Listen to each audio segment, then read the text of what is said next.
आज हम बात करेंगे वायरल हॉर्स के बारे में। ये एक वायरल इन्फेक्शन होता है जो ह्यूमन पैपिलोमा वायरस की वजह से होता है। ये कॉन्टेजियस होता है और एक जगह से दूसरी जगह पे या एक इंसान से दूसरे इंसान में स्प्रेड हो सकता है।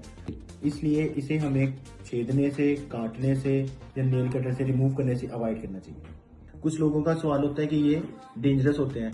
बाज़ का ये हार्मलेस होते हैं, लेकिन कुछ रीजंस के ऊपर लाइक पेन या कॉस्मेटिक इश्यूज को तब ट्रीटमेंट इनका ज़रूरी हो जाता है। इसके ट्रीटमेंट ऑप्शन जो है वो केमिकल एप्लीकेशन है, क्रायोथेरेपी है या इलेक्ट्रोकॉटरी है। अगर आपको या आपके जानने वालों को किसी को ऐसा मसला है तो आप ASN एस्थेटिक आकर अपना प्रॉपर डायग्नोस और ट्रीटमेंट ले सकते हैं।